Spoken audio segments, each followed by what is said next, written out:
Hello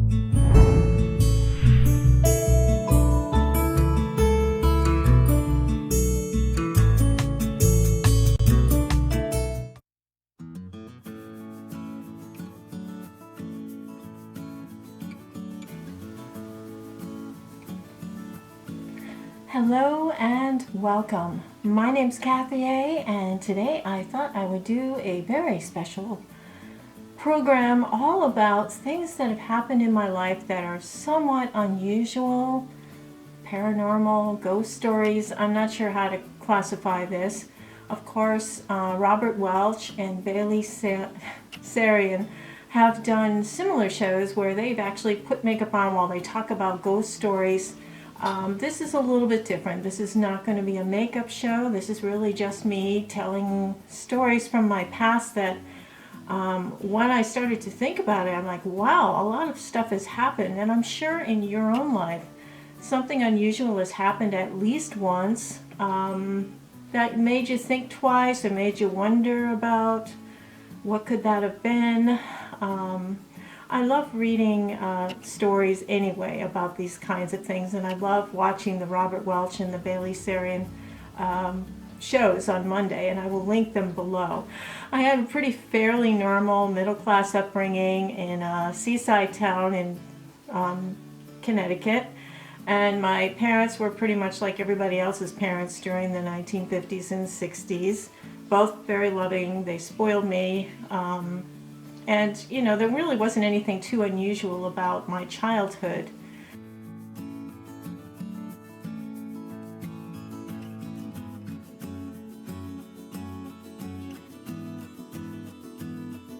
But when I came home from school every day from the time I was about 7 or 8 years old, I would watch Dark Shadows on TV, and my mom would come and sit with me. She would stop making dinner or whatever it was just to watch the show with me, and then she'd go back into the kitchen afterwards and finish.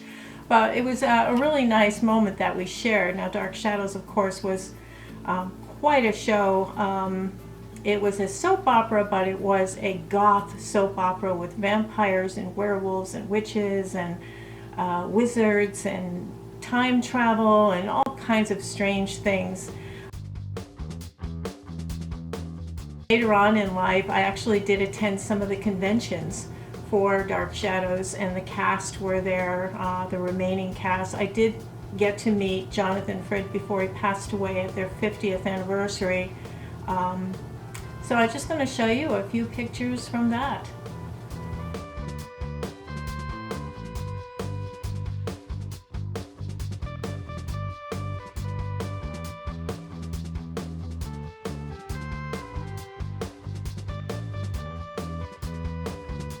I also visited locations for where they shot the show, opening scenes, and some of the buildings that they photographed in Essex, Connecticut, and Newport, Rhode Island, and Lyndhurst, New York, and the other, I think the old house. We went to see that when it was still a girls' school, and I think now the building has burned down, so it's no longer available.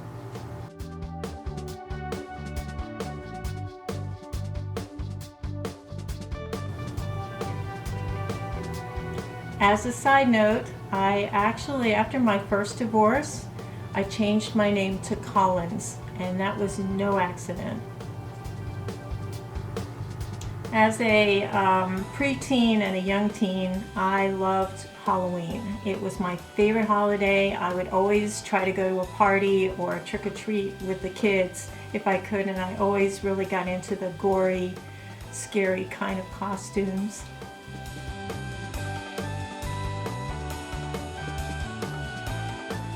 I also love to read ghost stories, and especially the real ghost stories where they had photos to kind of prove the story. Hans Holzer was one of my favorite authors, and it was just a lot of fun reading those kinds of things. And I also watched horror movies, especially those Hammer horror movies. Hammer horror movies were like Saturday afternoon fun. They were chintzy, people wore grease paint, they were a little bit sexy. And I fell in love with one of the lead actors in Vampire Circus. I had such a crush on him, and I did look him up when I lived in England, and we actually did go out. So it was kind of, yeah, that's a different kind of horror story though.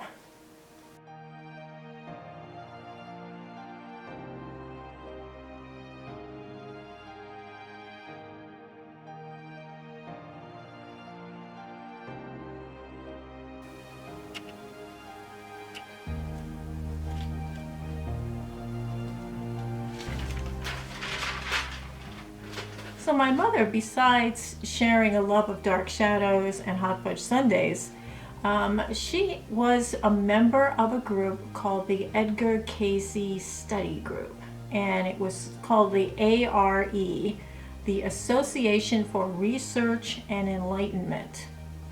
It's still going on today. It's still a thing, and they have a website. And now Edgar Cayce, he is like a prophet, or I guess he'd be kind of a James von Prague kind of guy nowadays. He saw things. He believed in ghosts, reincarnation. He believed in a lot of different of the paranormal things. He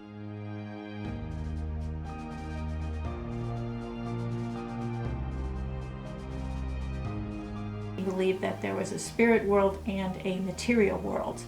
And he had all kinds of remedies, holistic medicine, things like that. My mother really took that to heart. She thought mercurochrome would be the ultimate topical solution forever. I don't even think it's legal anymore, and it was something that she used to put on every boo-boo I ever had. But mercurochrome, I think it has mercury in it, and that's why they discontinued it in the 1980s. I think they stopped making it because they realized mercury was causing some problems with babies and stuff. So we shared a belief in reincarnation, and we always were talking about how we thought life would go on if we died, if we got to choose who we came back as, or if we would just come back as somebody who was born at the exact same moment we died. I mean, we had all these little theories down about it, but it was one thing that we had in common. And you know, teenagers and moms don't usually have a whole lot in common. We didn't like the same anything else, you know, fashion, music, magazines, everything else we were on separate pages on, but we did join forces when it came to this. One of the things about the Edgar Cayce group that probably wasn't so good is that she didn't believe in medicine. She didn't believe in taking vitamins or pills for anything. You had to break your leg to go to the doctor, literally. And that was something that I really hated because I had really bad acne, and she would never take me to a dermatologist. She believed that fresh air and sunshine, good food, and a good night's sleep would fix anything, and that your body will heal itself.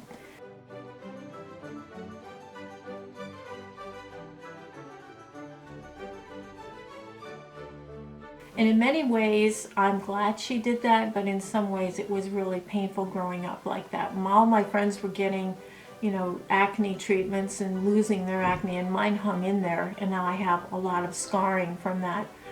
Now, when I was a kid, I was in the band. I had a lot of friends. I was sort of popular. I was sort of pretty.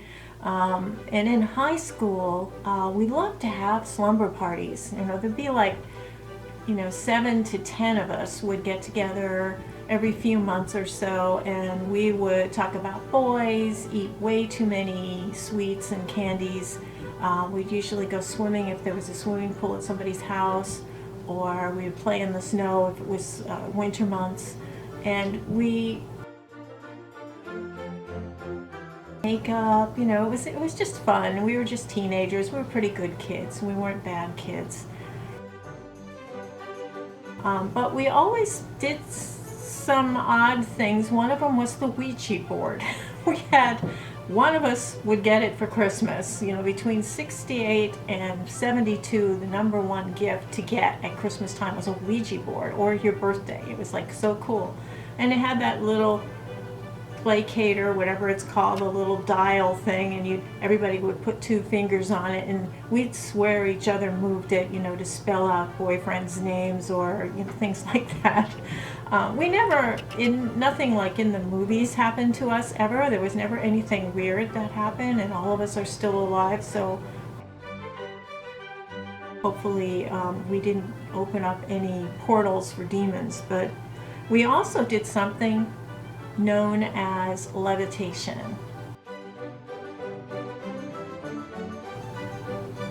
Now, levitation, there usually were 6 or 7 of us at the party, so one person would lay down straight flat with their hands over their chest and close their eyes, and they would keep their body stiff as a board.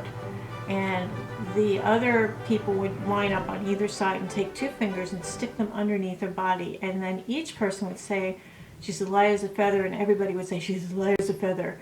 And then the next person would say, "She's as light as a feather," and everybody would say, "She's as light as a feather." And we would slowly raise the person up with our 2 fingers, and it worked every time. I don't know how it did, but it worked every time. And, you know, we called it levitation, and it was just something we did at the slumber party, like putting makeup on or anything else. It seemed very natural and just silly to us. We didn't know what it was. We were kind of innocent about it.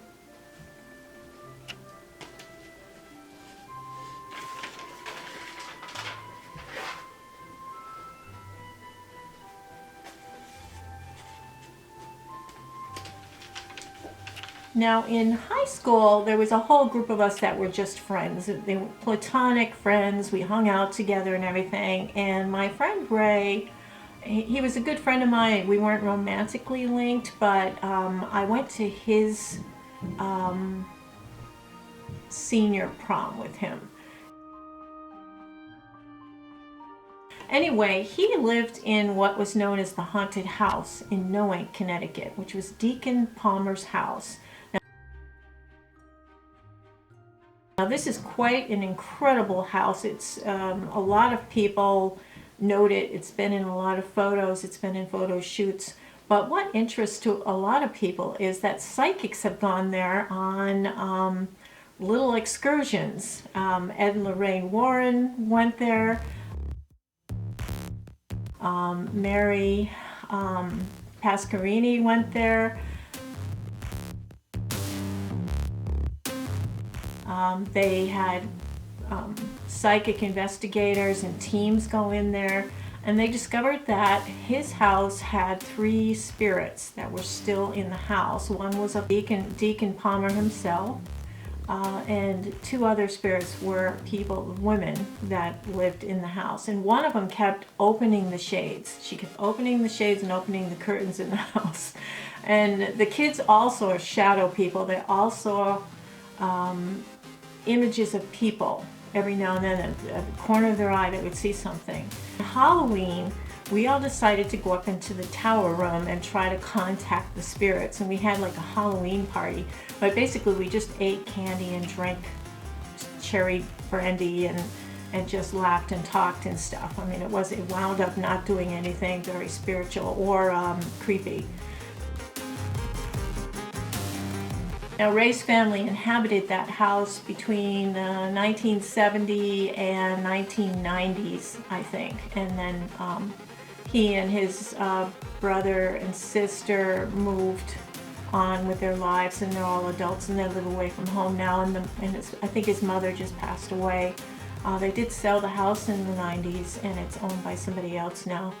So, I mean, it's a very interesting and beautiful house, and I feel fortunate that I was allowed to go through it. One of the teams that investigated that house is a very famous husband and wife called Ed and Lorraine Warren. Now, they lived down near Bridgeport, Connecticut, and they had started back in, I think, 1952, Seekers of the Supernatural. They were one of the very first ghost hunters, if not the first ghost hunters in the United States. And they actually, Ed was a self-taught demonologist. Lorraine was a psychic, clairvoyant kind of person, and so she could sense things in the house. She could see things. They made quite a team, and they investigated thousands of house hauntings to determine whether or not A, that there was a physical, logical reason for why something was being haunted, or B, if there was a demon there, they would call a priest to have an exorcism done to get the house cleansed of the demons.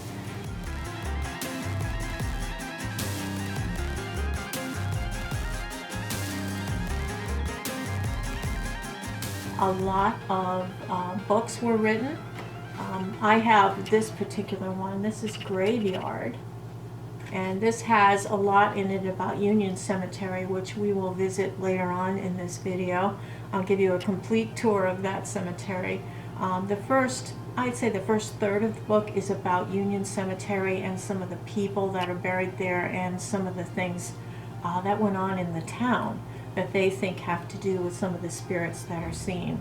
So that's a very interesting, it's an interesting book. Now, they didn't charge people when they went to their homes to try to see if they were haunted. They would ask for like the money for the hotel and a restaurant, but they never took money for their services, even if they had to do some major exorcisms. And people called them even after their initial visit and even after they cleared the house of the spirit or helped the spirit move across. And so they were well known and well liked in the 1970s especially.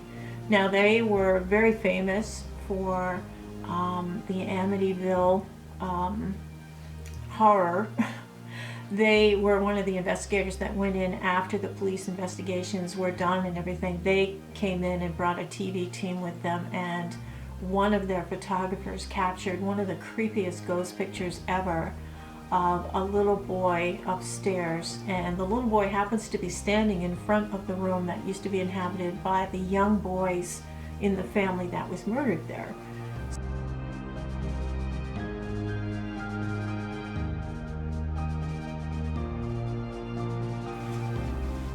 Now, a lot of movies were made because of Ed and Lorraine Warren's cases.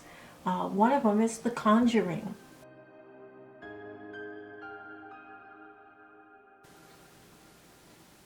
Now, this is a pretty well-made horror movie, and although I think there is some embellishment here and there, they actually do depict Ed and Lorraine Warren with young actors, and I thought the movie was pretty good. It wasn't a slasher film, but it was scary, and I think they did a good job with it. So The Conjuring actually had spin-offs, The Conjuring 2 and now The Conjuring 3. Annabelle,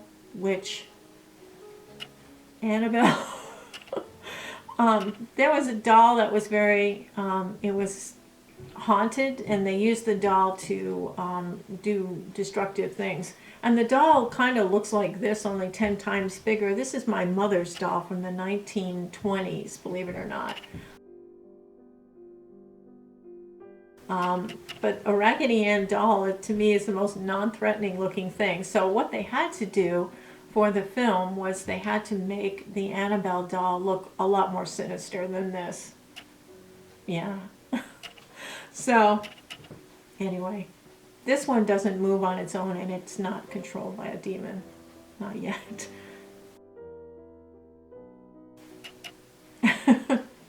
Anyway, so the real Annabelle doll is actually still in the house. Now, they had a museum attached to their house. I think it was an adjoined building to their actual home where they lived.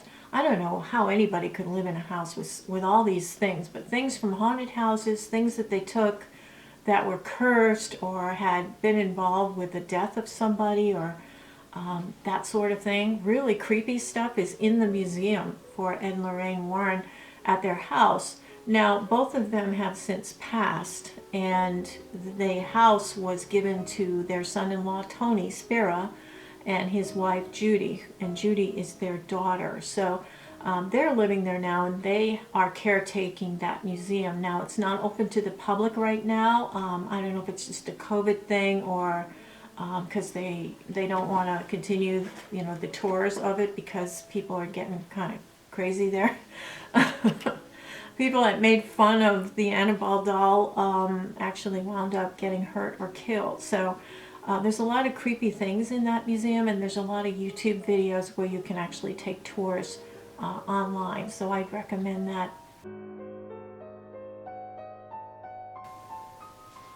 The Haunting in Connecticut is another film that's based loosely on their stories. And The Nun, of course, with the creepy eyes, is also. But I think Annabelle is probably the one that most people remember them for.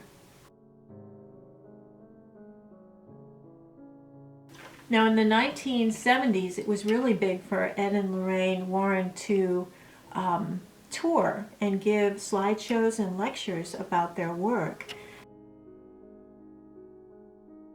And my mother was so excited because her Edgar Cayce group had booked Ed and Lorraine Warren for a night of ghost talk and slideshow. So she took me, and I got to meet them. And I remember Lorraine pointing at me and saying, "Now you young people," and she points at me. I was like the only person there that was under like 50. She said, "You young people have to stay away from tarot cards and Ouija boards and don't see psychic people." And she just had this, but she's pointing at me when she was saying it. They were very, very, they just reminded me of like old people, like my parents, and I loved watching the slideshow, and I found it really interesting, but I was kind of a bratty teenager, so I didn't appreciate them when I had them there. I could have talked to them and had really good conversation, but they were just old people that talked about ghosts. So what my takeaway was that Ouija boards can end the world, and you have to call a priest for everything. I mean,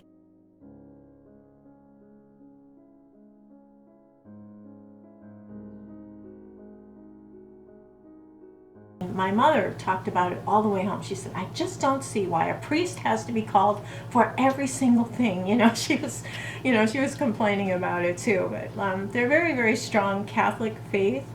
And I think they use a lot of their ghost stories to recruit more Catholics because they always get rid of the demons by doing Catholic exorcisms. So I don't know, they do good work. They help people.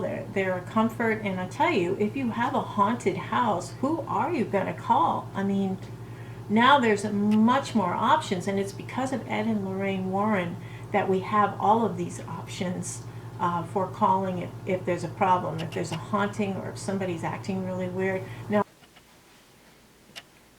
Now Ed died in the mid-2000s, and Lorraine just passed away a year and a half ago in April of 2019. So I decided to go down to Stepney Cemetery and pay respects to them. And I wanted to see their grave because they were just a big part of history, and a lot of present-day ghost hunters really owe them a lot. So let's go and visit Stepney Cemetery.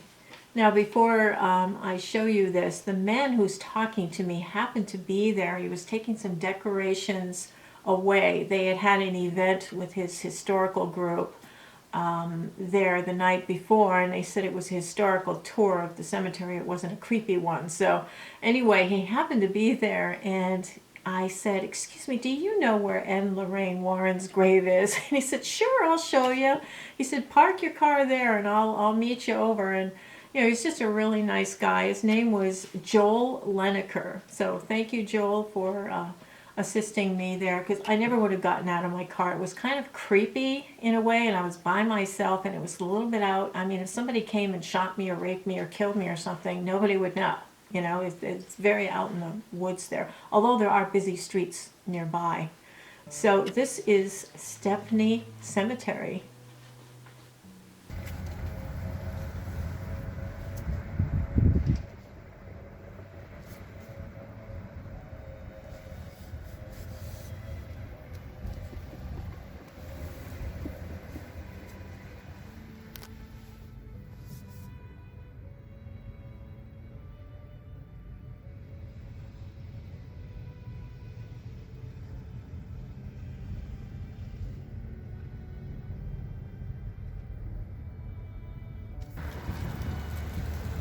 Hello and welcome.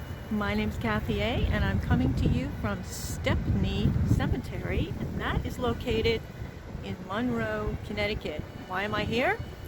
This is the final resting place of the famous ghost hunters Ed and Lorraine Warren.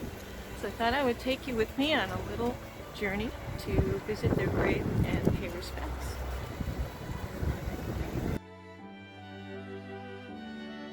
I was just over at the Easton Union Cemetery, and I'm doing a YouTube video, and huge fan of the Warrens. They kind of put Monroe on the map. They definitely put Monroe on the map. Nice people, though, it seems. Very, very nice people. You're lucky I'm never here. I'm just so grateful. I never would have found this by myself, because I'm not sure I would have gotten out, you know. Oh, they're back in the corner here. Back in the corner. I see the son-in-law keeps showing their stuff. Oh my goodness, yeah. That's fabulous. So you can do your YouTube, whatever you need. Do you need anything else? No, well, thank you so You're much. quite welcome. And what was your name? I'm Joel Leneker. Joel Leneker. And I'm Nice to nothing meet to you. the cemetery. We Oh. just did a cemetery tour last night. Oh. And so our organization organized it. It was more of a historical thing. than Oh, a okay. spooky thing, you know? Okay. All right. So yeah, so you're more than welcome to walk around wherever. But that's just great. That's Thank you so Ed, much. Ed and Lorraine's grave. Yes. All right. Thank you very much. Welcome. And it is the Stepney Brucey's Plain Cemetery. Okay. And you go right outside the gates. There is a marker. Okay. It'll give you a whole history of the cemetery. Oh, well, thank you so I will much. include that in your YouTube. Okay, Joel. Thank you so much. Now, this is my second visit to the grave because I was so emotionally overwhelmed when I was here last time that I didn't feel I really gave a good video. So I'm actually going to be paying respects, and I'm going to have a little bit more information about the Warrens.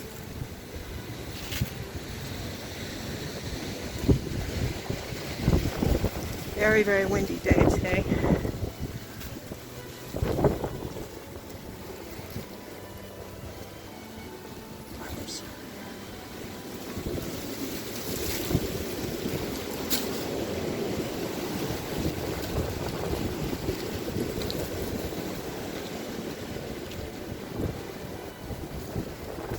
This is the final resting place of Ed and Lorraine Warren.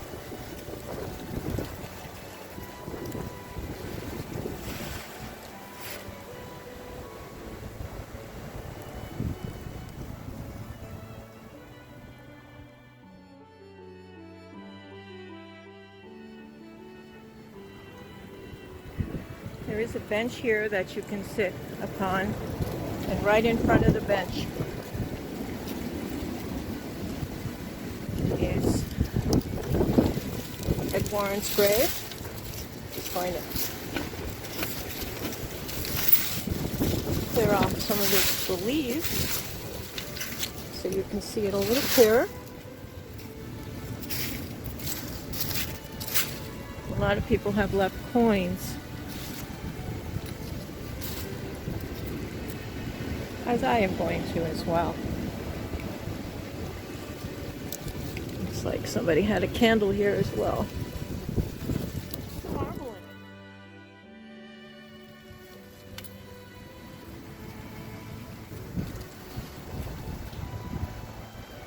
it. And this is the Warrens monument stone.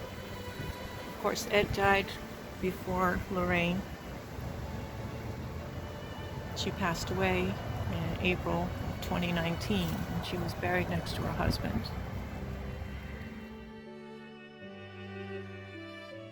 I love that they have this little bench here.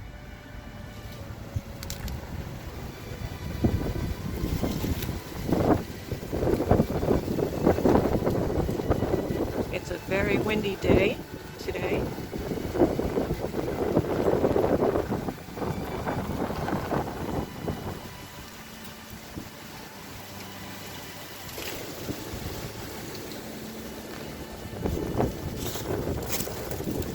the more interesting parts of their grave is actually on the side here. It is a prayer that they said often when they did their exorcisms and when they did their ghost hunting protection. Now, I made this back when I was working for a nonprofit. I had to make several hundred of these, and it's out of a palm leaf, so I'm going to present it to Lorraine. And let me just read this. It is the St. Michael, the Archangel prayer. Defend us in battle. Be our protection against the wickedness and snares of the devil. May God rebuke him. We humbly pray, and do thou, O Prince of the heavenly host, by the divine power of God, cast into hell Satan and all the evil spirits who roam throughout the world seeking the ruin of souls. Amen.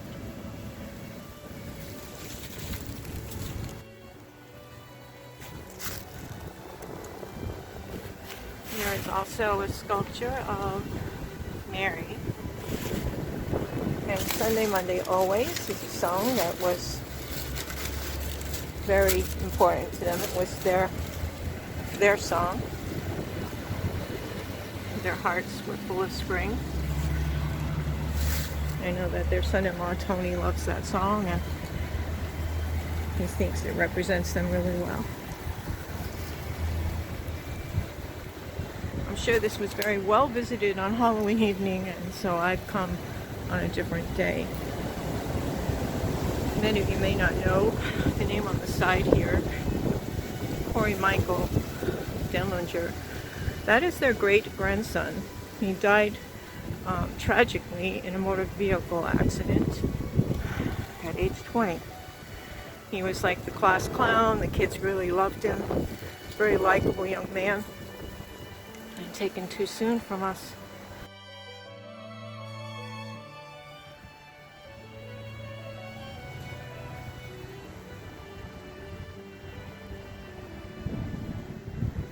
Very cold, November 2nd, which is All Saints' Day for the Catholic Church.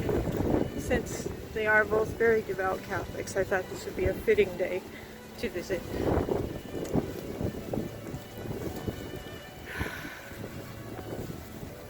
This chain has been here on the grave. People have put all kinds of different things, protection symbols and tributes. This is Stepney, Connecticut, November 2nd, 2020. It's been about a year and a half since we lost Lorraine.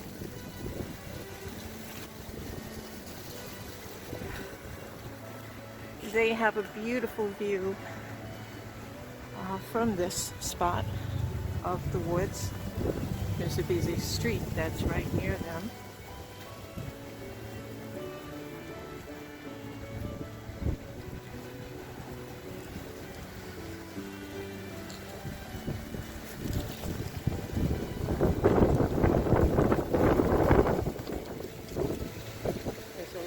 On the grave next to them. I don't know. People put that there to notify us where the Warrens' grave was, but probably a light would be shining from that area at night. This graveyard is very old, and it's the one they preferred to be buried in. Son-in-law and their daughter Judy also intend to be buried here.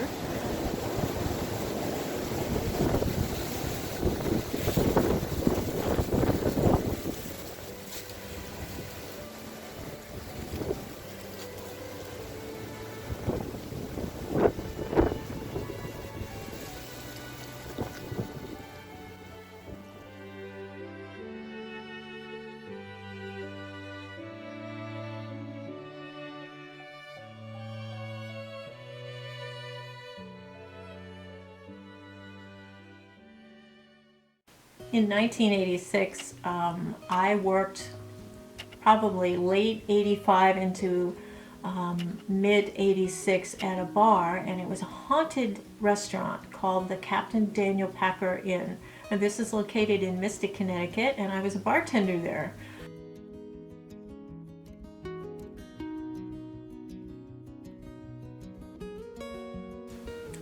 The Captain Daniel Packer Inn was supposedly haunted, and other staff members had told me, oh yeah, I see the shadow person all the time on the stairs, and oh yeah, sometimes the candles will blow out by themselves, and you know, nothing ever happened to me. And I was in the basement pub, I mean the basement of this place, and nothing was happening. It was a lot of fun being a bartender, and I worked really hard, and I saved all my money and tips and everything so that I could take a trip of a lifetime. In the summer of '86, I spent 3 months touring England, Scotland, Wales, and Ireland, and it was a wonderful, wonderful trip. I went to a lot of castles, old churches, museums with haunted mummies in them, all kinds of creepy places, and nothing happened. I didn't see anything.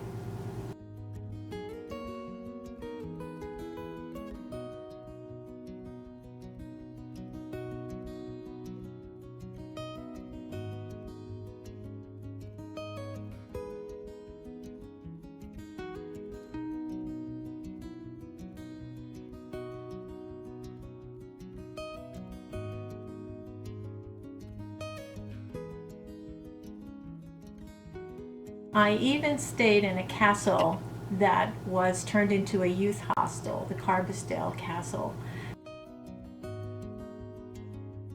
And we got to walk through these dark places with statues and creepiness. When I was watching Downton Abbey recently, I saw the bells that they ring for people, and it was like they had bells like that in the youth hostel. But they let us, you know, walk through part of it. Part of it was used by the family, and it was, you know, locked off from us. We couldn't go there, but we could run around in all the other rooms in the other half of the castle. So it was a really cool way. I stayed in youth hostels because I think that was the best way. I would meet friends. It'd be like 6 to a room, and we'd talk. We'd be all from different countries, and we'd go into town together to the bars and drink. And anyway,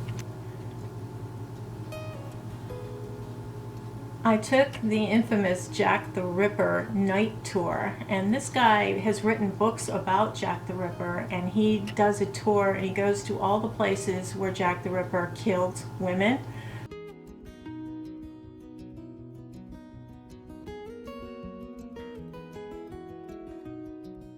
So I was in all those places as well. Again, nothing happened, but you know, it's really interesting stuff. I walked through Stonehenge. I drank tea on the Loch Ness, on a boat on the Loch Ness. And you know, when you put your hand in the water of the Loch Ness, it's so full of algae and everything, you can't see down even a foot into the water. So I can see where things could live there that you would never see them. I took a deep, deep elevator down in Wales, in a cavern in Wales, way down underneath the ground. And I mean, there's just so many things that I did there that there were many opportunities to see ghosts or weird, unearthly things, and it just didn't happen for me.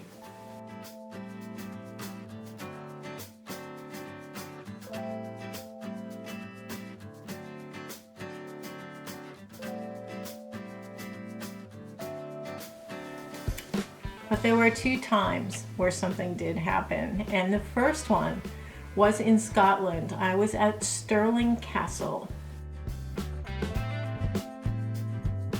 This is a large, beautiful castle, and it is on a rocky ledge with all these long, stocky rocks that it's very hard for people to invade this castle from the sea because the rocks protected it. Robert the Bruce statue's there. Mary Queen of Scots has history there. And you know, I went and I was in the dungeon there. I was all through the whole castle. I was on a tour, and there were probably about 10 of us or so. on this tour, walking through, following the guide. And he said, well, before we leave, I'm going to take you into here. And I think it was called the French Spur or something like that. And what it was is they had the cannons around the castle, but they had a section that was cut in and down. It went underneath, and it was where the guards would hang out, you know, and whatever guards do when they're not doing the cannon. And after the wars, they would keep that area for cold storage for foods and things that needed to be kept cooler. And I started to walk down with the group, these cement steps down to go down to the bottom of it.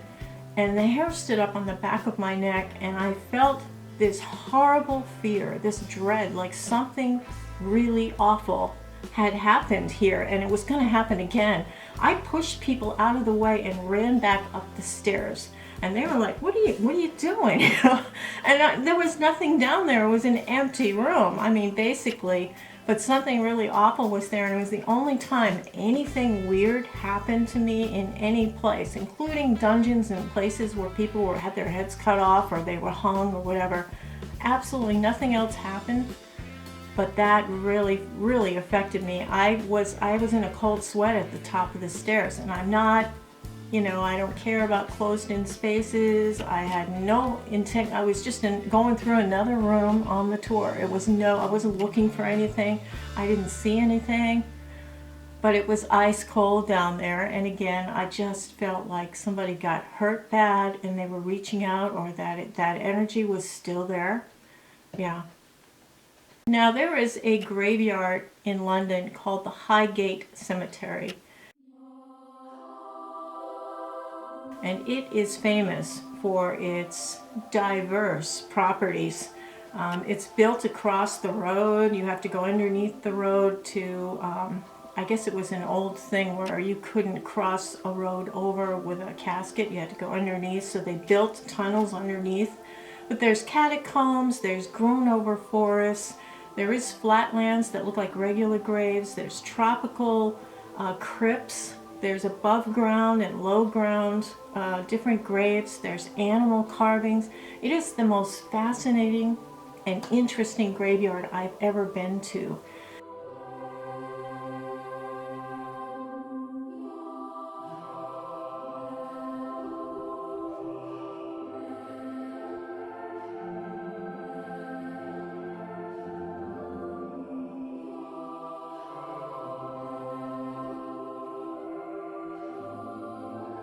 And I took the tour twice with my boyfriend at the time, and I said, why don't we sneak back in and come through here at nighttime and take some pictures? And it's like, he wasn't really into it, and I think he was scared. And I was like, well, let's just try it. What can they do to us? They're ghosts, you know?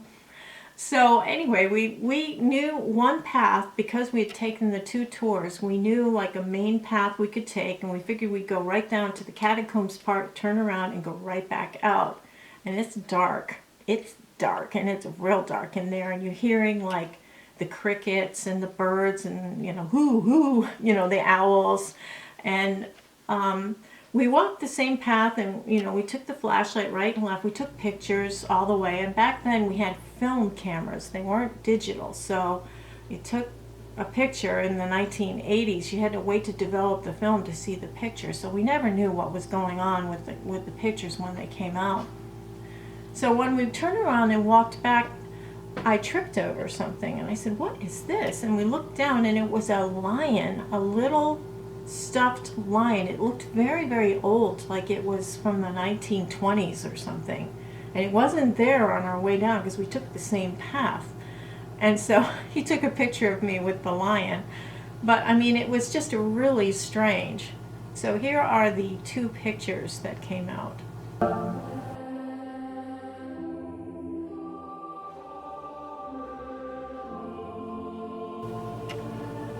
I know, right?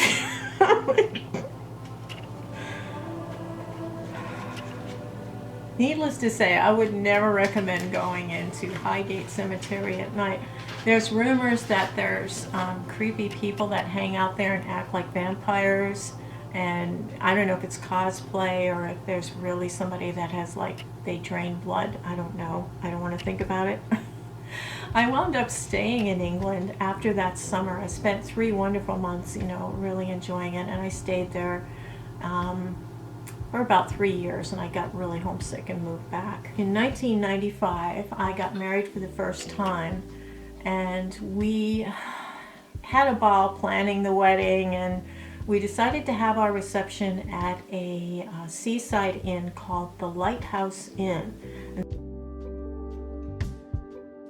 This is in New London, Connecticut, and it is considered to be haunted because I guess on the stairway, a bride had been walking down the stairway from her room down to the main hall, and she tripped on her wedding dress and tumbled and broke her neck at the bottom of the stairs and died. Now they're saying that her spirit shows up on the stairs, and they see it a lot of times in people's wedding photos because everybody piles onto the stairs, including us, for their wedding pictures. So nothing happened there, of course, and my mom put a 6-pence in my shoe. It was considered good luck by English standards, and I still have the 6-pence she put in my shoe.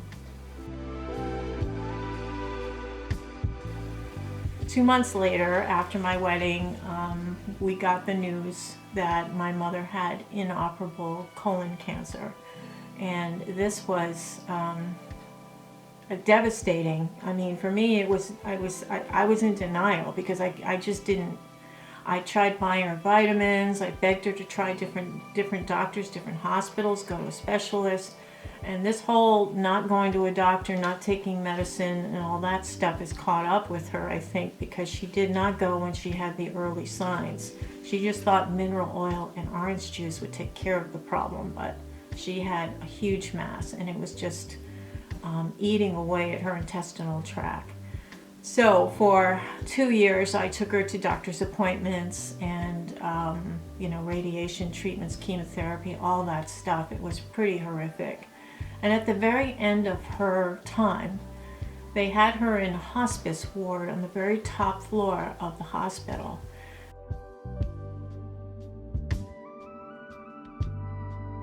And they let me stay there with her overnight because they knew the time was coming.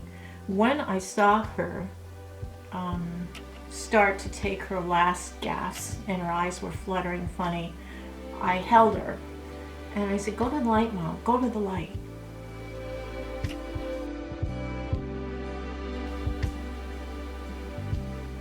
And she gasped out kind of like the last, the eyes rolled back and she did that last breath. Anybody who's been around somebody who's died, you maybe understand what this is.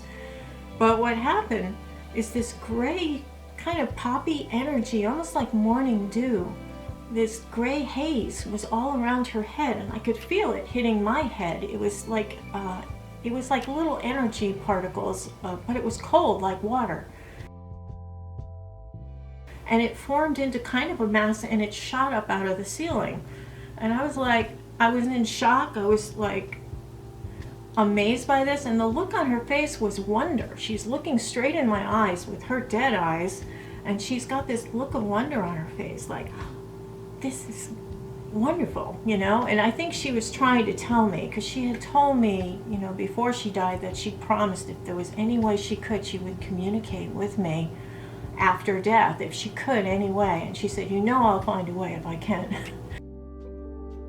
So seeing this thing go off into the ceiling back, and it was just pure energy. It was just energy. It was like she was birthing out of her body. And that was like the Zen moment of my life. I mean, everything in my life changed from that point on. I ran to get the nurse who was on duty, and she came in and she took all the vital signs and everything, and she looked at me and I'm sorry, yes, she's passed. And I told her in all this excitement and everything, and you know what happened? And there was this gray stuff, and I was telling her all this stuff like a little kid that just got back from the carnival, and she said, they don't want us to talk to the patients or their families about this kind of thing, but you know what? I've seen that before myself. Really? Caregivers and hospice workers, apparently this is quite common.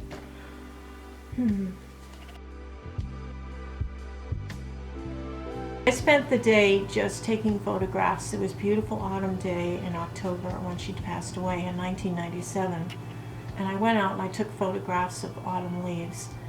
And when I came home, my husband's like, you know, here's some dinner for you. He said, you just take it easy. And I said, I'm going to take a shower. And I went into the shower, and my husband was working on a model airplane on his desk. And he was working on the parts like this, and I was in the shower washing my hair, and I hear this bang, bang, bang on the door. And I said, what is it, John? What do you need? And he said it at the same time, Kathy, what do you need? He heard it too. He wasn't doing it. I wasn't doing it. And it reminds me so much, when I was a teenager, my mother was really big on short showers. She did not like wasted water. And so if you went in there and you soaked up and you did your hair and everything, she would bang on the door really loud, like, come on, stop wasting water. And I was taking a long shower at that time, and I was washing my hair, and that came, and I knew that was her, because there was no way, well, it wasn't him, he didn't even know that story. About 4 days after my mother died, my husband was driving home from work, and he had a little Super Beetle, and the engines in the back. And anyway, he started to smell smoke, and he was like, oh no, you know, so he pulled over, and he couldn't find any smoke anywhere, any source from where that smell was coming from. He opened up the back engine and looked at it.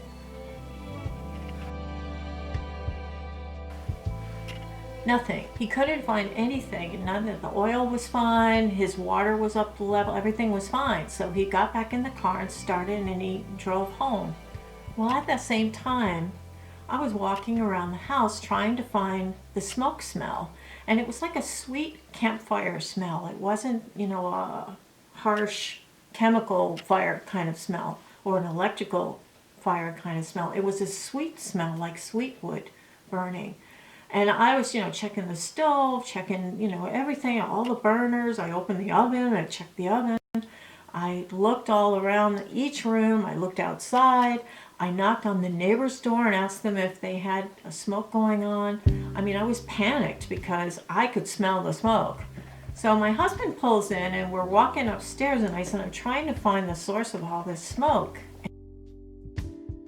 And he goes, what smoke? And he went upstairs and he said, that's the same smell that's in my car. We come to find out that a couple days later they delivered the box of ashes to my father, and that my mother had been cremated on the day where we had the smell situation going on. So again, I think she was trying to communicate with me that, you know, she's getting the smell, the sight, you know, the feeling. The funeral went fine and everything was pretty quiet. In March, my father agreed to let us spread the ashes, and my mother had begged me to please spread her ashes in her favorite place, and it was a place that she played when she was a very young child.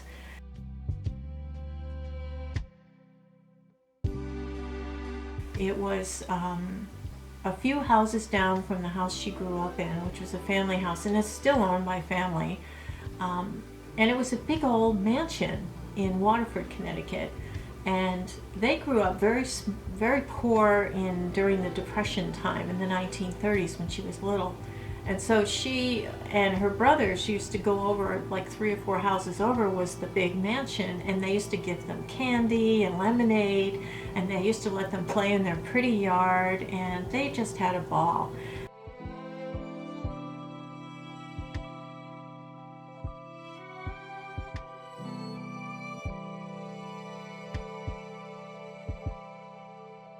And my mother said it's like the happiest time of her life. It was totally carefree. She had no idea what was in store for her. There was plenty of food. The house was warm. Her mom made apple pies, and the nice lady 4 doors down let them play there. So to spread her ashes was kind of an emotional ordeal. My father didn't want to go. He went down to Florida to visit his sister. And so my sister and I went to this location where the house is, and I had the box, and I took the bag out of the box and I placed the box next to a tree.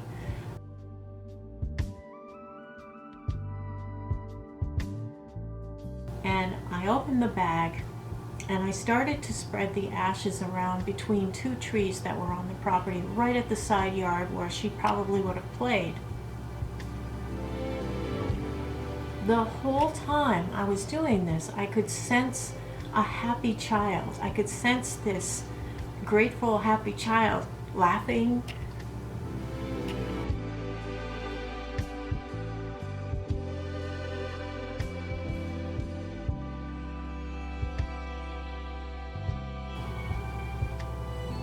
So when we finished spreading the ashes, I had a little jar of stones that she had picked up on a Maine seaside vacation, and she loved them, and she had them in water all the time on her bureau. And I thought, I'm going to put these down around the tree near her ashes so I'll be able to find the tree right away in case things get overgrown.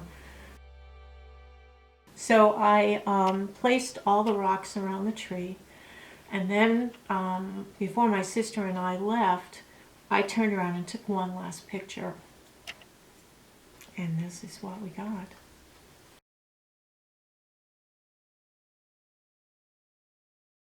Things were quiet for about a month, and then Easter was coming, and I was going to make dinner for my father, my mother-in-law, and my husband. So my mother-in-law loved Brussels sprouts, and I'd never cooked them before. So I'm in the kitchen, and I chopped them off. So that, they were clean. I peeled the outer leaves. I washed them really well. And I figured I'd just boil them and then put salt and pepper and some butter sauce on them or something to serve them. Well, in my ear, my mother's voice is saying, don't forget to cut the crosses. And I guess, I don't remember it because I never watched her make Brussels sprouts, but she used to cut a cross in the bottom. She used to cut a cross in the bottom so that they would cook more evenly. And I never would have known that. And after that, I never heard from her again. There were no more communications or weird things or anything like that. So that is the story of my mom. A sad note, the property where I spread her ashes was originally purchased by the town of Waterford. They were going to make an office unit out of the house, but it was in such disrepair, the work would have been way too expensive. So they sold the property, and the person who bought the property lived in the house next door, and they refused to let me go in and visit my mother's ashes. She put a big fence all around it. So I did actually take a photo from a distance fairly recently of the place, and you can see the trees where I did it, but something showed up in the middle of the picture, and it was kind of bizarre because that's fairly new. I mean, this just happened a few weeks ago, and I was so distraught because I couldn't go onto the property, and I was on the other side. The house where the mean lady lived was right there. She actually has now resold the property to a developer, so I think it's going to become developed housing units. I don't know. But here's that picture.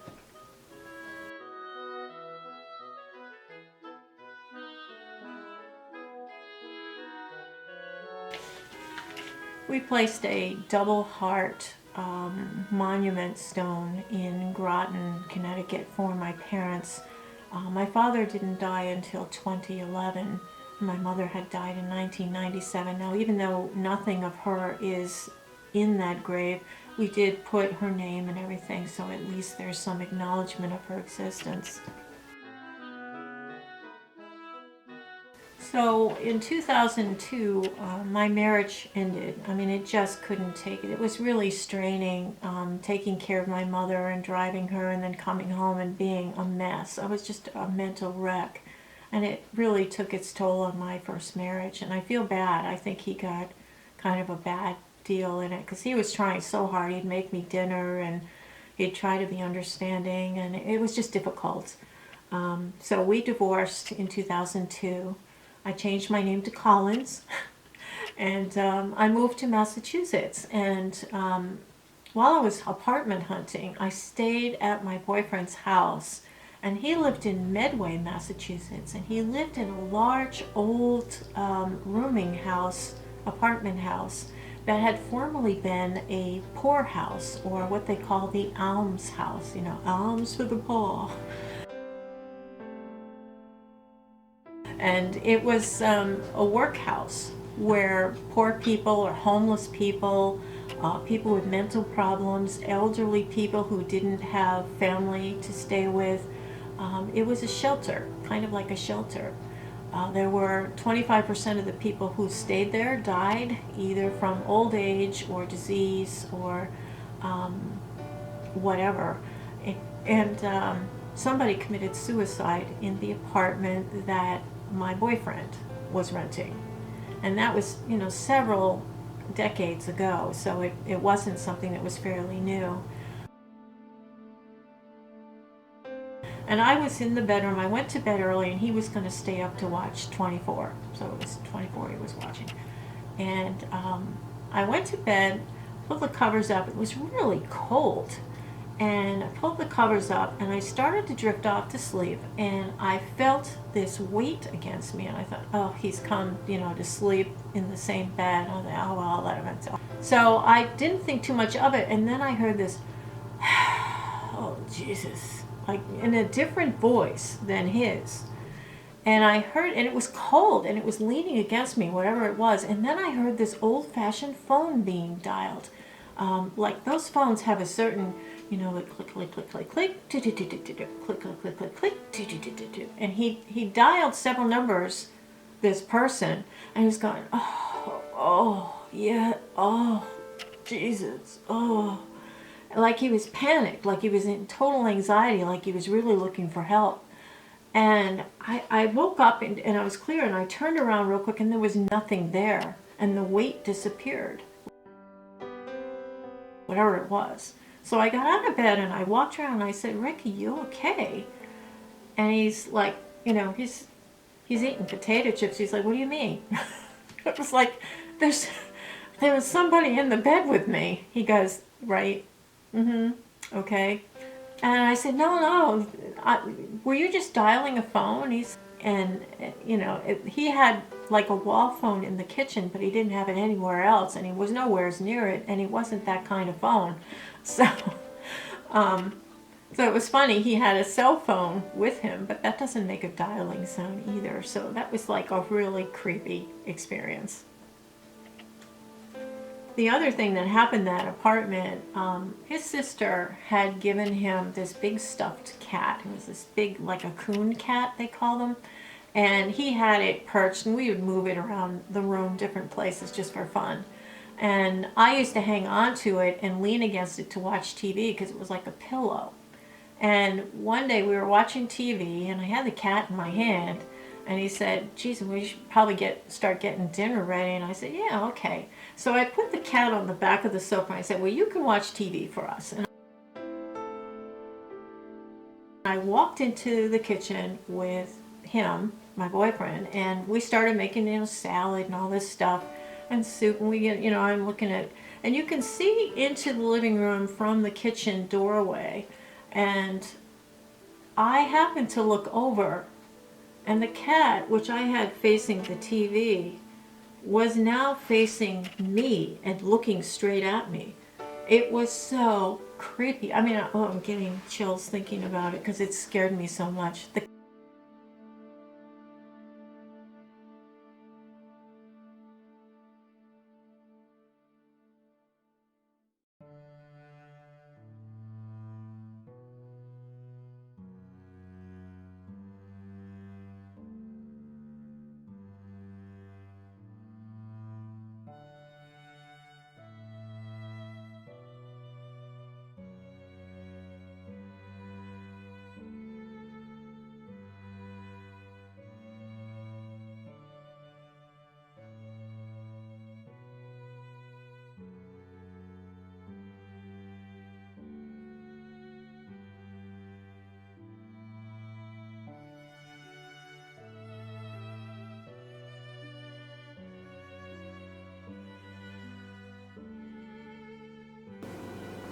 So when someone commits suicide, there's not just one victim. I mean, all of the people who knew him, all of us who lived in the building with him,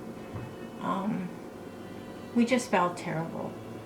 And the other couple and I went into his apartment to look around to see if there was like some kind of a note, like a suicide note.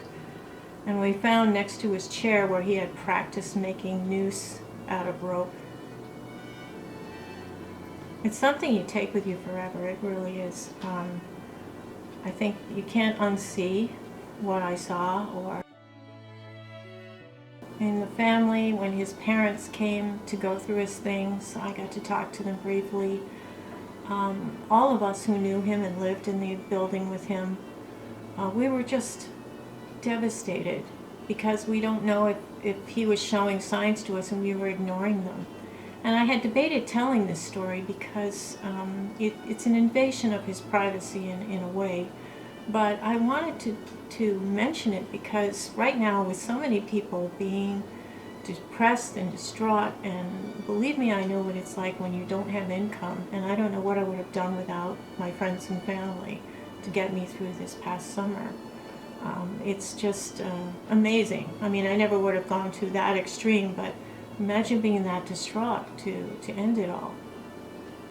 So, anyway, that night, after he died and after the coroner had left, the police had left, and we all kind of calmed down, I had a glass of wine, and I still had a cold, so I went to bed early. And I was awakened by loud crashing and dishes smashing and glass breaking and shattering. And it seemed to be coming from my kitchen. And I was terrified. I thought, oh my God, somebody's broken in. And I had this iron kind of crowbar thing that my boyfriend gave me. So I had it like this, and I kind of tippy-toed in. I turned all the lights on. There was nobody in the living room. I peeked in around the kitchen. Nothing. It's completely fine. The floor's fine. I opened all the cupboards. Nothing was broken. It was totally like, and I know this noise came from my kitchen area. There was just nothing there that could have been it. None of my windows were broken. And I thought, oh. Then I turned around and I looked. Every single night, and it's kind of an OCD thing with me, I have this kind of suede sofa, and I like to, before I go to bed, part of my routine is to make sure all the dishes are out of the living room and in the sink at least, if not the dishwasher. And I kind of smoothed down my sofa and my chair because they're made out of that kind of suedey sort of material. It's kind of like it's a fake suede, it's not real leather. But anyway, it gets all marks on it and everything. So I always smooth it down. I put the pillows and everything looks nice. Well, when I turned around, both the chair and the sofa had handprints and footprints all over them. Like somebody had jumped around the sofa.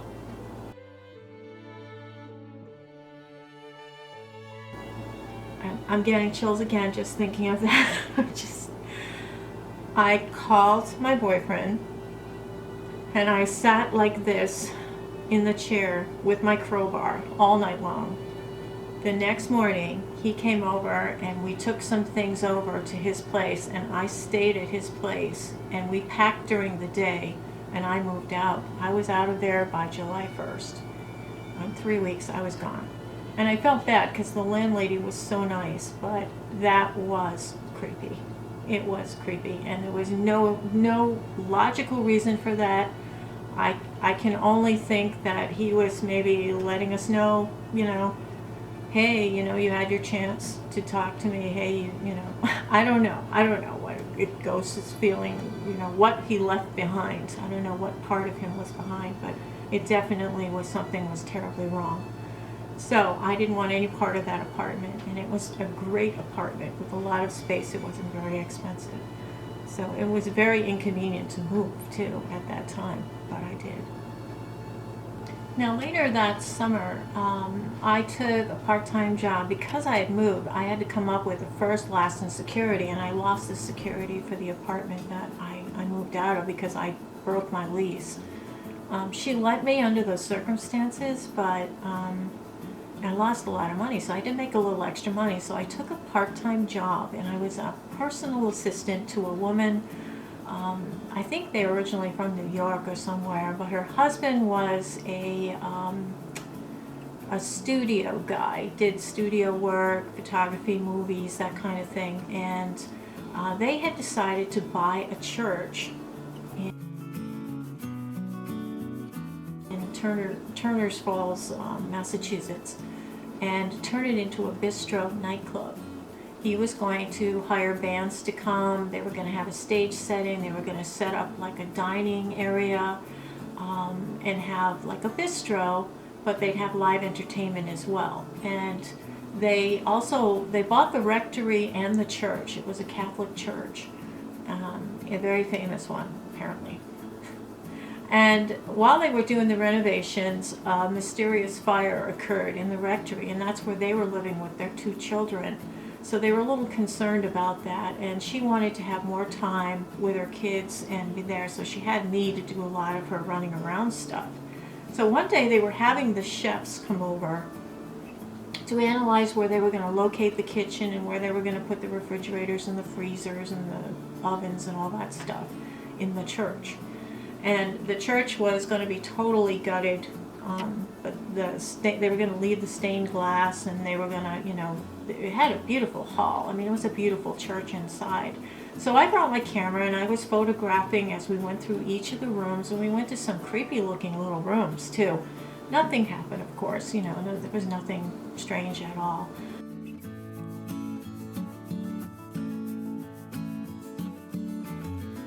And I was taking pictures down, and she said, well, I think there's a stairway, Kathy. Why don't you go up to the balcony and take some pictures so we can see the layout from up there. It'll be easier for us to envision how much of the kitchen should be here and how much of the dining area should be and how far the stage is going to come out. So I thought, okay, I'll do that. So I went out, and as I went up the stairs, it got colder and colder, and it was kind of a September. It was August, September. So it was a very warm day out, but it was ice cold up in that balcony. I took a picture from the right, I took a picture on the left, and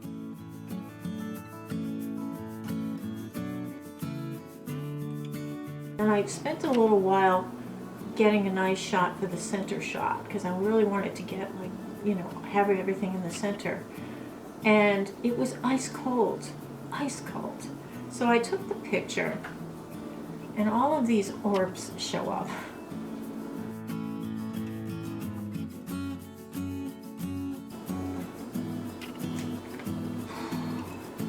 Now, I didn't see them because it was film cameras, and digital was just coming out, but I didn't have a digital. I had regular film cameras, so it's on the film. And we went outside to look at some of the outside sheds and buildings, and they were going to be for storage, for equipment storage and things like that. And I happened to look up at the back of the white rectory building, and there was a face in the window. And I quick got my camera, and just as I got my camera, it started to pull away. There was nobody in there. We were all outside, and there was nobody up there. The kids were not there. So whatever it was wasn't part of our group.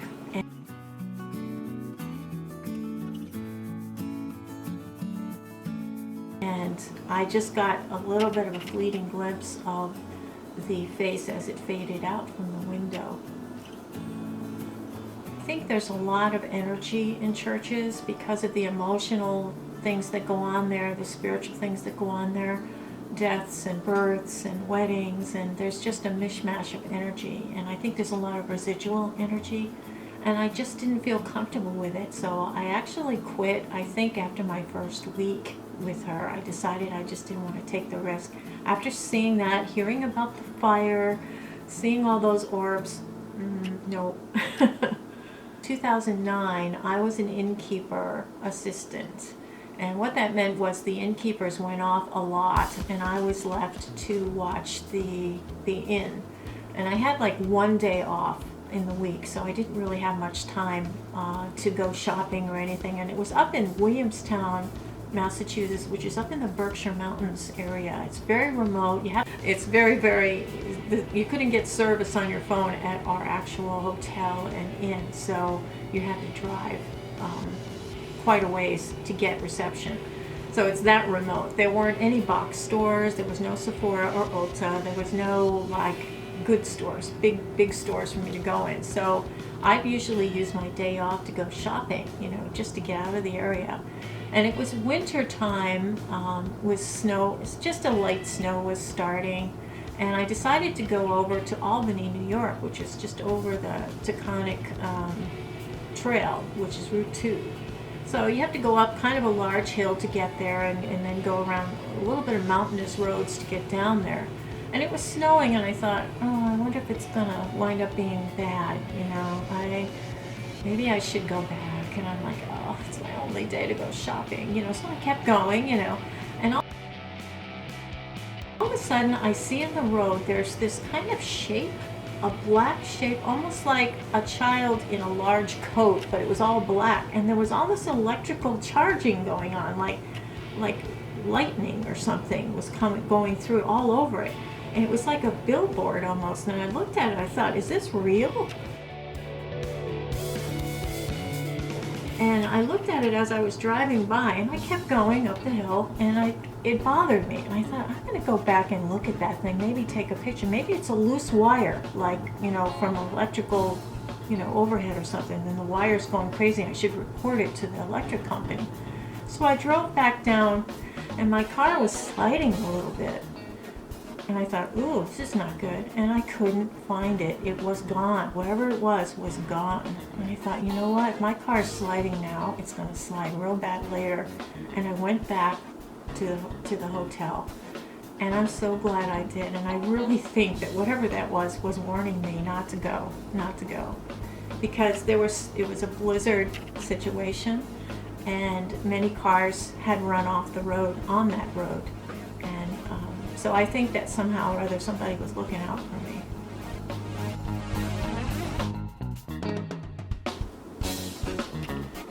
Now the Union Cemetery is located in Easton, Connecticut. That's down in the Bridgeport area of Connecticut. It's kind of the lower middle to the left side of Connecticut if you're looking at it on the map. And it's very famous. It's considered the most haunted cemetery in the United States, and it has ghosts from the famous White Lady ghost, which appears on Route 59, which is a busy street that goes by, and there's a man in a hat that shows up a lot too. They tend to be more on the road or on the main trail in the cemetery, but it is said that you can go anytime, day or night, and you will see something or hear something. So I thought, oh, okay, I'll go there. And I went in late October the first time, and I was walking. It was only grass and dirt there, and then some leaves, because the leaves were falling. It was autumn time. And there's no hard surfaces. And I heard this like that following me. And I turned around, and there was nothing there. And it didn't come out on my video. You can't hear it. Or if it did come out, it's so faint you can't tell. Because I tried listening over and over again. I couldn't find it. So I decided to go back a second time on All Saints Day, which is November 2nd. And I decided to go and film again. And hopefully I would find it again. If I heard it, I would go back and, really try to listen to it. Say, can you do that again? I was going to, talk to whoever it was doing that. And different things happened. So there is a church at the end of the cemetery, and I start my tour there because the church is very, very important to that particular area. And when I talk about the sinkhole behind the church, it actually was filled with water when this event happened, and the man that killed the other guy weighted the corpse down so that he would sink in the water. And for some weird reason, about a week after the murder occurred, the corpse came up anyway, floated up anyway, and they found him, and they found that the man was guilty. But getting ahead of myself, here is Union Cemetery. This is the Baptist church that is right next to the cemetery. It was behind this church that a very jealous man killed and buried the husband of a woman that he was interested in. And he weighted down the corpse so that it wouldn't show and he would just seem to be missing. And then he thought, with the husband out of the way, he would be able to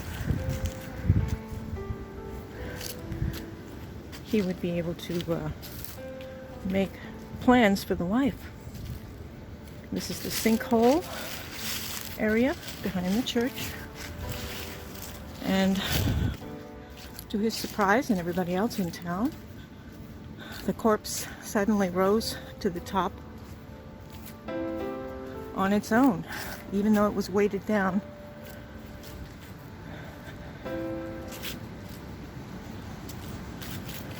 And he was found guilty.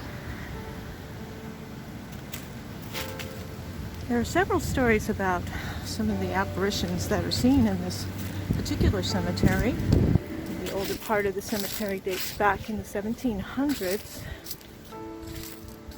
We'll go inside, but I'm just going to pan very, very slowly.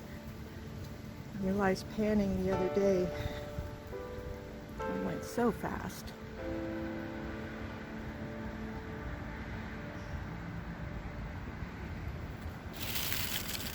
Now, even in the daytime, people are saying that they've seen the apparition of a young woman in white bedding clothes. This to the left of us is a two-lane highway, Highway 59. It's a beautiful day, except it's very cold and windy. It is November 2nd, 2020.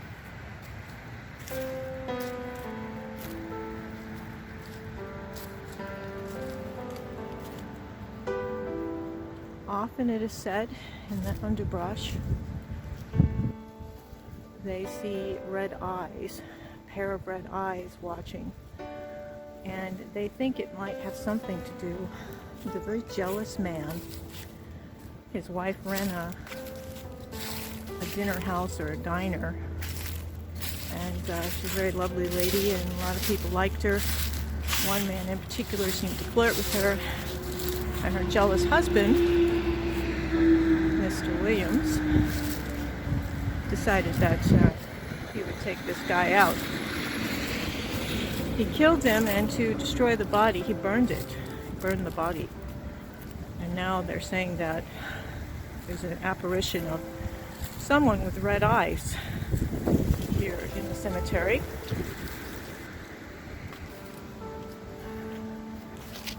It doesn't feel peaceful only because of the traffic that goes by and very, very loud trucks and cars. Some beautiful detailing on the entrance gate here.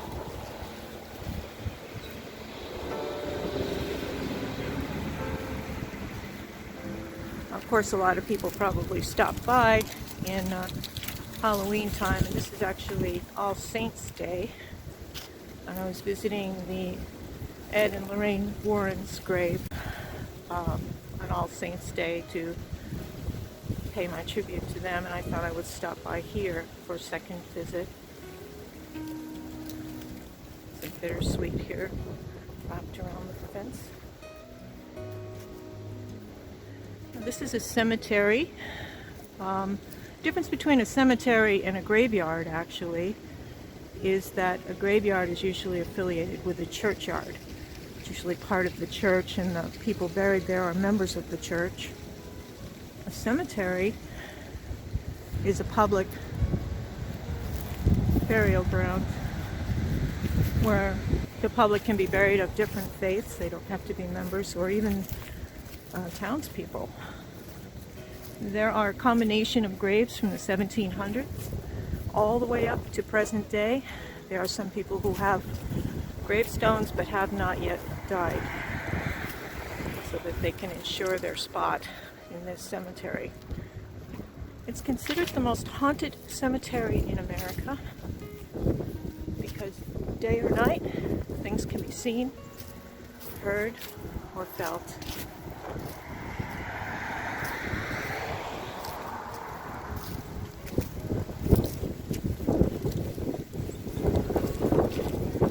I'm going to go in here on this part entrance here. Now there are some short trees that are growing within the cemetery, and they can be misidentified as bodies of figures. Ooh. I guess Ed Warren had spent 6 or 7 days here, or nights, and came in and filmed and got nothing until the very last night.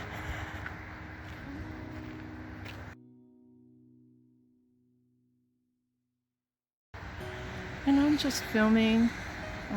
You never know what will come about. My phone was fully charged when I started this film. These are some of the older graves. Looks like there have been some damages over the years, but it's a tough area for weather. Get a lot of severe winters and a lot of very, very hot, humid summers. Can wreak havoc. The one comfort to having so much traffic going by is that there's people around. So if I'm running, screaming from the cemetery, somebody will help me, I think. It's a bluebird. Oh my goodness. I didn't know they were around this time of year. How beautiful. That bluebird. How beautiful.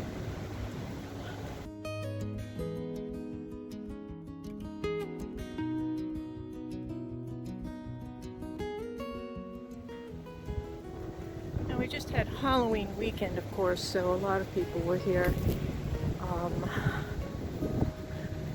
trying to capture ghosts in film. So I don't know if they stirred up anybody. I'm going to walk inside a little bit. Some of the graves have definitely been victims of the elements, and there are some tremendous weather conditions here. It's very, very cold winters, very, very hot and humid summers. I'm just going to pan really slowly. Now last week when I was here, I heard knocking. There's nothing here that would cause knocking.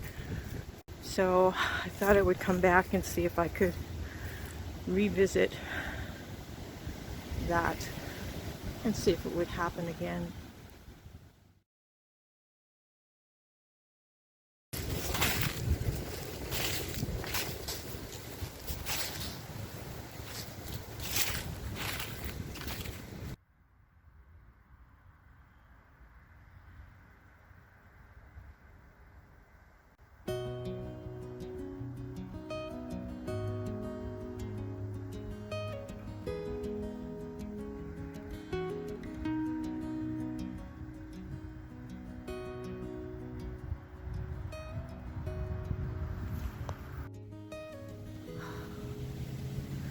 These were all people.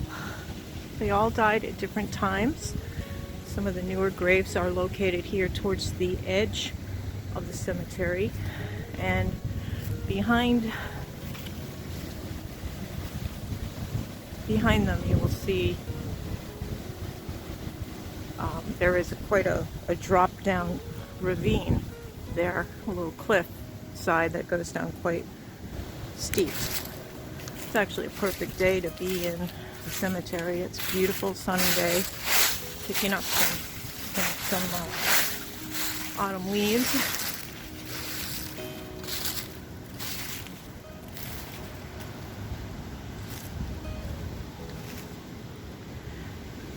You know, I would love to see the lady in white that everybody seems to be seeing here. It's a very unusual graveyard cemetery.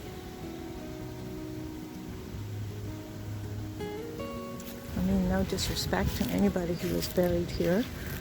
I feel sad that many of the stones have broken or fallen.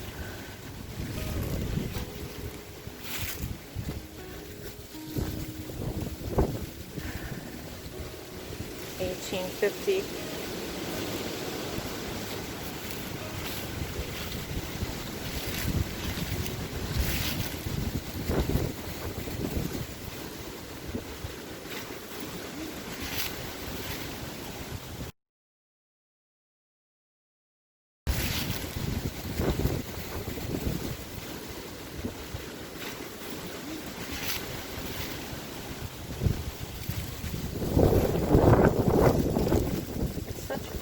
It really is. This whole town is gorgeous. The people are very friendly. There's forests and babbling brooks and pleasant suburban homes.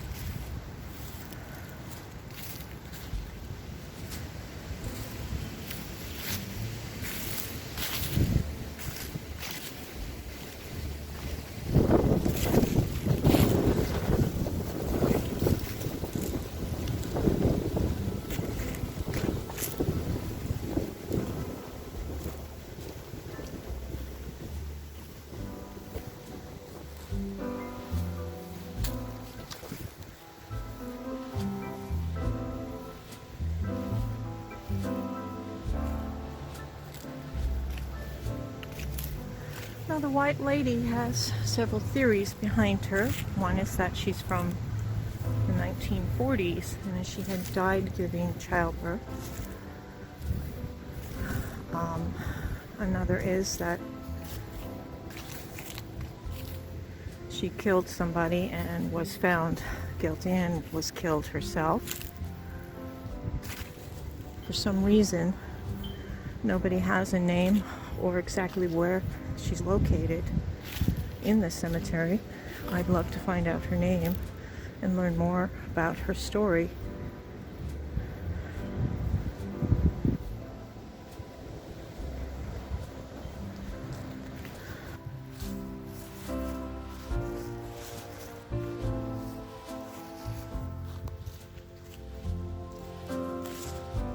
It's awfully pretty here. Pleasant place to be.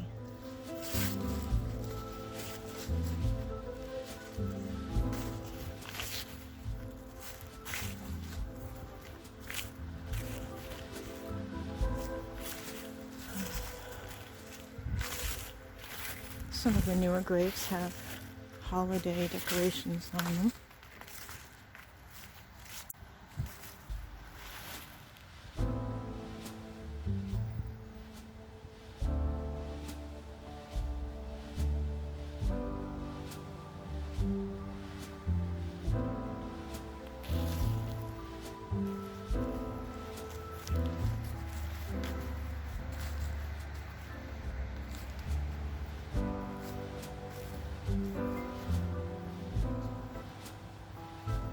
Standing in the very last row of the cemetery.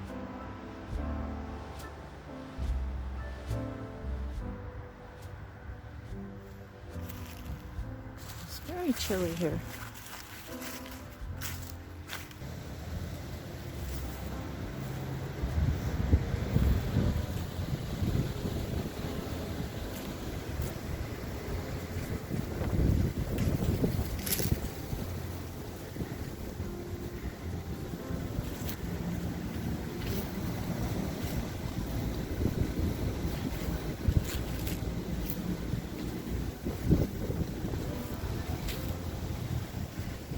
staying somewhat quiet. See if we hear any whispers in the wind.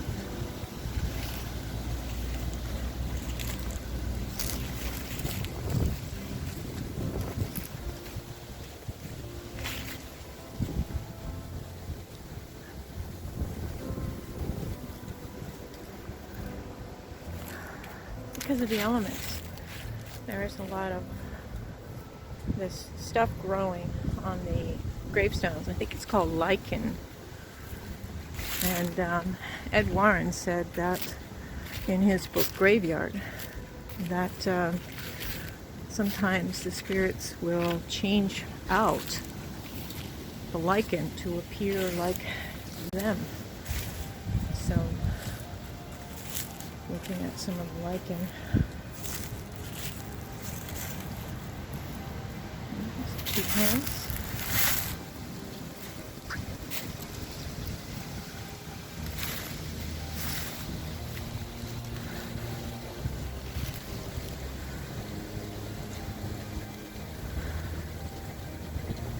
One thing that's always so beautiful about this part of autumn is the leaves falling from the trees. It's like raining leaves.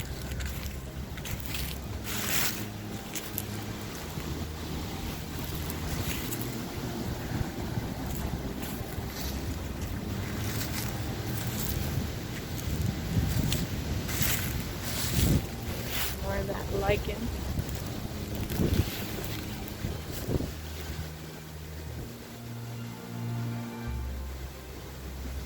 And they had to put a curfew on the cemetery because teenagers were coming in and wrecking their place, having beer parties and toppling over some of the tombstones. Very disrespectful. So now they have a strict dusk to dawn curfew. Very sad.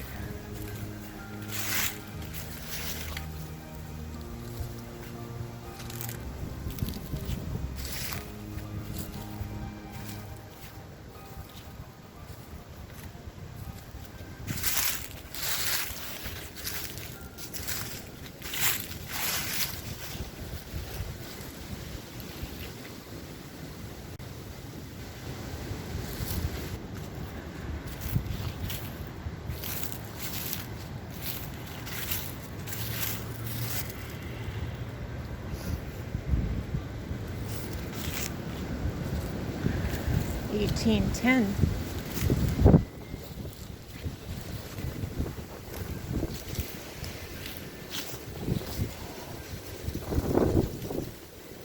Oh, this lady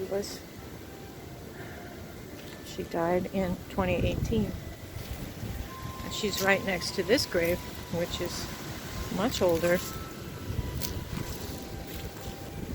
Oh, what a shame. Gosh. You know, they're all people with stories and lives. And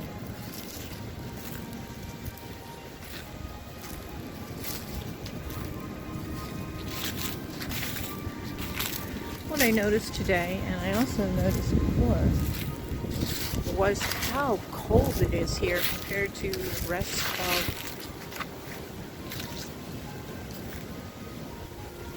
of the area. Extremely windy. The beautiful carvings.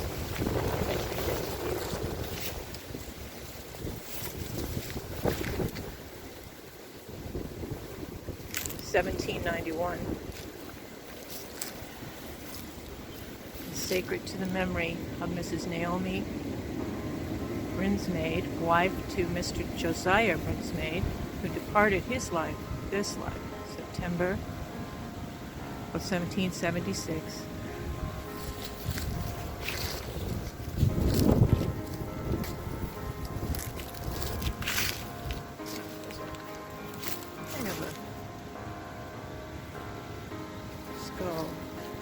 Here lies buried the body of Mr. Stephen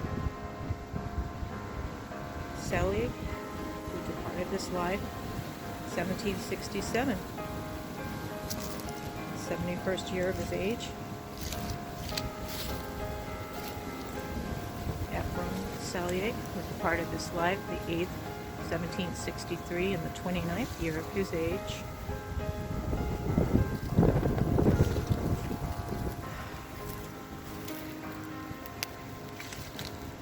And this is Sarah Hubble, the wife of Mr. Ebenezer Hubble, who died May 20th in the 93rd year of her age, an age which few survive. Wow. Imagine living that long back then.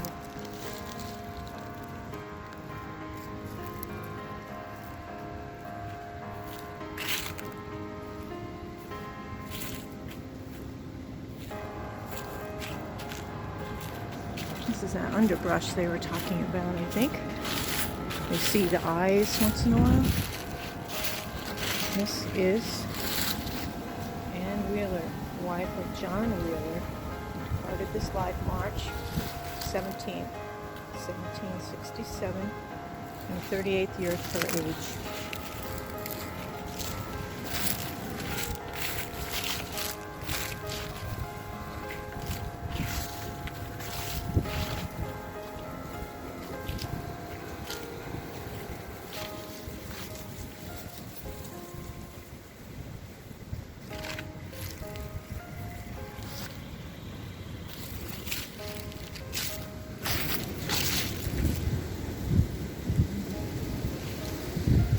In the cemetery we're all equal.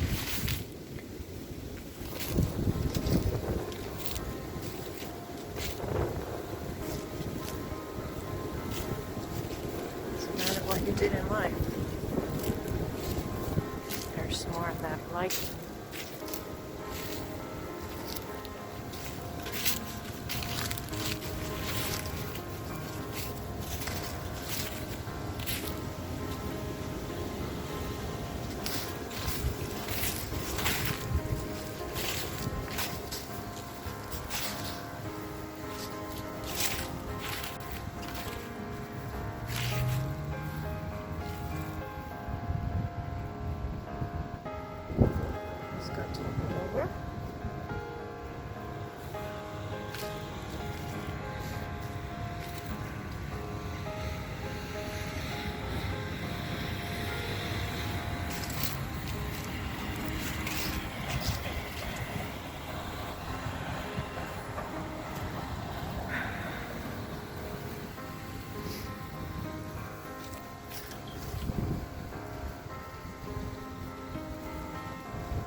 So, again, like last week, I'm not really feeling anything unusual. I haven't really heard anything unusual. Aside from seeing a bluebird, which I thought was quite unique.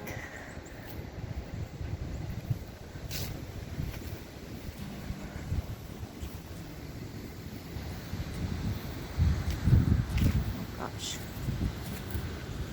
Just to put this up.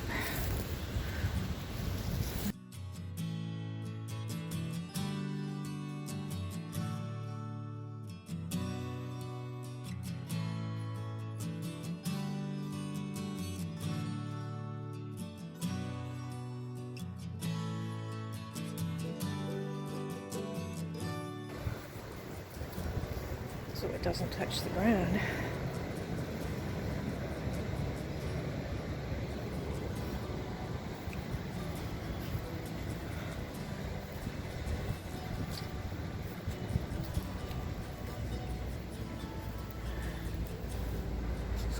covered with the lichen.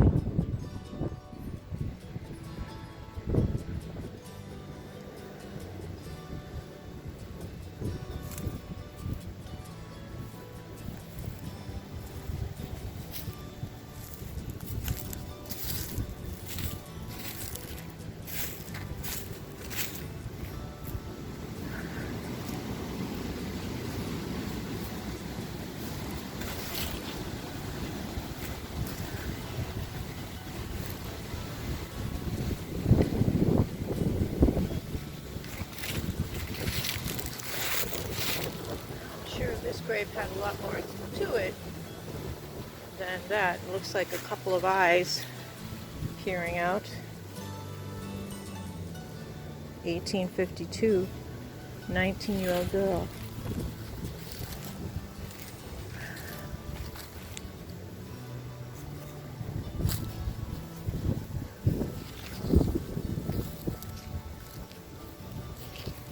We missed the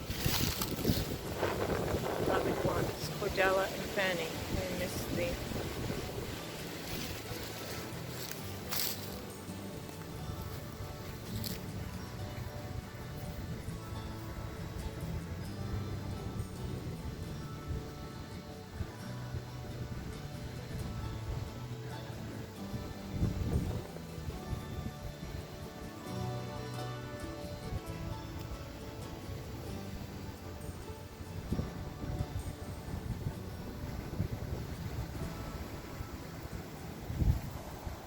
try not to pan too fast with my camera because I know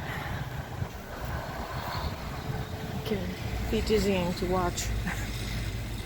I want you to feel like you're kind of walking through this with me.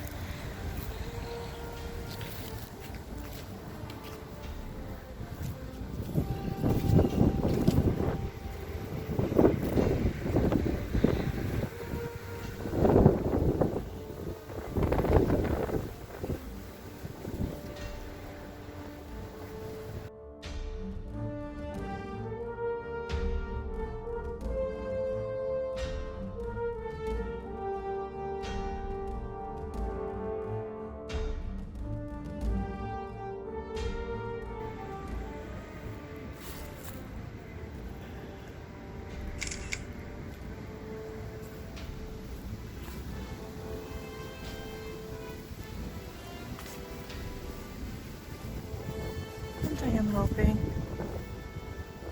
if anyone would like to make themselves seen or known without hurting me.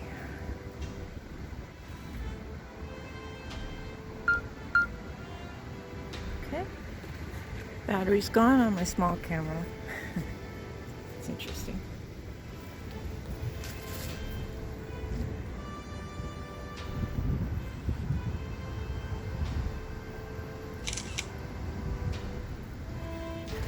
Last week when I was here, and I took photos and video, I had 100% charge on my camera. And when I got into my car after only an 11-minute video, it went way down to 54%, which is an awful high use of the energy. And like I said, I did hear knocking, like somebody walking on a hard floor with hard shoes, or knocking hard on a wall with a hand. However, it's all grass and leaves, so I found that to be a little unusual.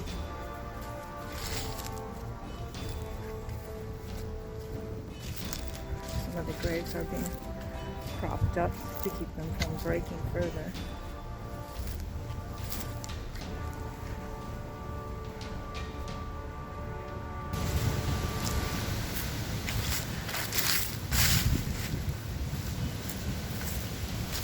Beautiful day.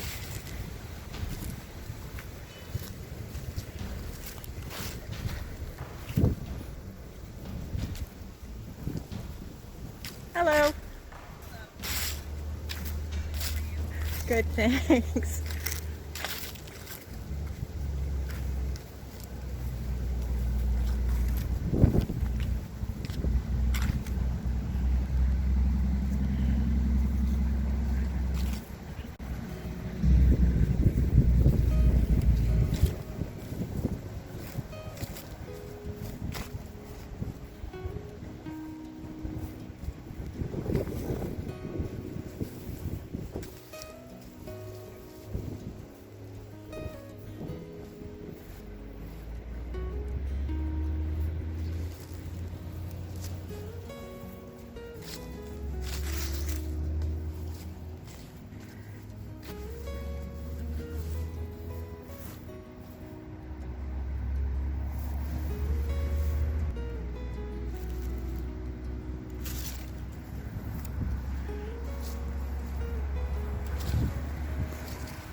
there's like a little road you can park on that's next to the main street. See, there's an Amazon truck going by. It's a very pleasant visit in Easton, Connecticut.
So the very last thing, if you're even made it this far, this is the longest video ever, I'm sorry. Anyway, I hope you're still interested in watching anything I put out now. I promise the next one I put out will be makeup. Just like the old days. You know, we have to get a little creative here since makeup isn't number one. It's not numero uno with me right now anyway, so I hope all of you are having a wonderful week. Have a beautiful day. And if you have a story of paranormal type, some weird situation, let us know in the comments, because I don't think I'm the only person in the world that weird stuff has happened to. I hope you all are keeping well, keeping positive, and I will see you in the next video. Take care, everybody. Toodles.